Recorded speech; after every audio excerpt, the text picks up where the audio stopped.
Good morning, student of class 4th. Welcome back to English grammar class. Today I will teach you chapter 20 and topic name is future continuous tense. Future continuous tense जिसकी पहचान होती है रहा होगा, रही होगी, रहे होंगे. तो now read the following sentence. He will be coming from Delhi. वह दिल्ली से आ रहा होगा. तो इसकी हेल्पिंग वर्ब होती है shall या will. सेल का यूज होता है, आई और वी के साथ सेल का यूज होता है, अदर सब्जेक्ट के साथ विल का ही यूज होता है. इसमें सेल के साथ बी का यूज भी किया जाता है. तो सेल बी या will be. She will be laughing at me और वर्ब की फर्स्ट फॉर्म में आईएनजी का यूज होता है क्योंकि कंटिन्यूअस टेंस है. तो she will be laughing at me, वह मुझ पर हंस रही होगी. I shall be helping you, मैं तुम्हारी मदद कर रहा हूँगा. तो देखिए वर्ब की फर्स्ट फॉर्म में आईएनजी लगी है और सेल बी और विल बी का यूज हुआ है. In negative sentence the boy will not making a noise, लड़के शोर नहीं कर रहे होंगे. तो नॉट का यूज विल और बी के बीच में होता है. विल नॉट बी वर्ब की फर्स्ट फॉर्म में ING. Be shall not be going to Agra, हम आगरा नहीं जा रहे होंगे.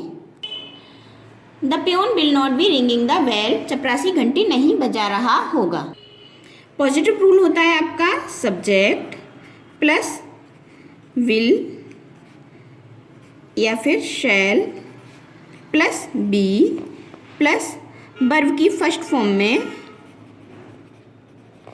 ING then object and full stop. ये तो होता है rule of positive. In negative sentence subject plus will या shall plus not plus be plus verb की फर्स्ट फॉर्म में ING plus object then full stop. That's clear. In interrogative sentence जो हमारा will या सेल होता है वो subject वाक्य से पहले यूज हो जाता है. Will Mohan be reading this his book, क्या मोहन अपनी किताब पढ़ रहा होगा. Then question mark. Shall I be writing you waiting you, क्या मैं तुम्हारा प्रतीक्षा कर रहा हूँगा. Question mark. Will you be buying apples and question mark, क्या तुम सेब खरीद रहे होगे. इसका रूल होता है आपका विल या सेल. इसके बाद आपका होता है सब्जेक्ट. सब्जेक्ट के बाद लगता है आपका बी प्लस वर्ब की फर्स्ट फॉर्म में ING plus object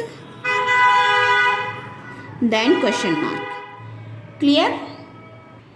Now I will explain this exercise for you. Complete the following sentence with future continuous tense. Bracket में आपके वर्ड्स दिए गए हैं, अकॉर्डिंग टू सेंटेंस हमें फिल करना है.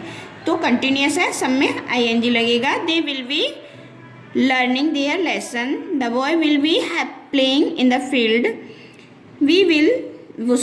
दे be helping you question mark, we shall not be bathing in the Ganga, Bill shall be wearing a new dress question mark. Point we change the following sentence into negative sentence. ये सारे sentence हमें negative sentence में change करने हैं. Ram will be writing an ऐसे, तो मैंने बताया था नॉट हमेशा विल और बी के बीच में आता है. Ram will not be writing an essay. I shall be making a noise, I shall not be making a noise. The gardener will be watering the plant. The gardener will not be watering the plant. Then full stop. 4. She will be taking part in the drama. तो answer है इसका she will not be taking part in the drama. Then full stop. 5th and last है आपका he will be cheating you. He will not be cheating you. Then full stop. And point C, change the following sentence into interrogative sentence. यह sentence दिए गए, इन्हें आपको interrogative में change करना है. Be shall be taking talking with you, positive है, आपको इंट्रोगेटिव में चेंज करना है। सेल बी, फिर बी हेल्पिंग वर्ब वाला be, talking with you then question mark, be वो sorry point sentence 2, they will not be calling the servant, तो negative है, बट नेगेटिव होते हुए भी हमें इसे किस में चेंज करना है, इंट्रोगेटिव में चेंज करना है। Will they not be calling the servant then question mark. 3, he will be playing cricket in the field, will he be playing the cricket in the field then question mark। 4, my teacher will be praising me, will my teacher be praising me question mark। 5th and last है आपका, the children will be knocking at the door, will the children be knocking at the door then question mark। I hope you will be understand, read this chapter carefully and learn all rule carefully, keep practice also। Thank you।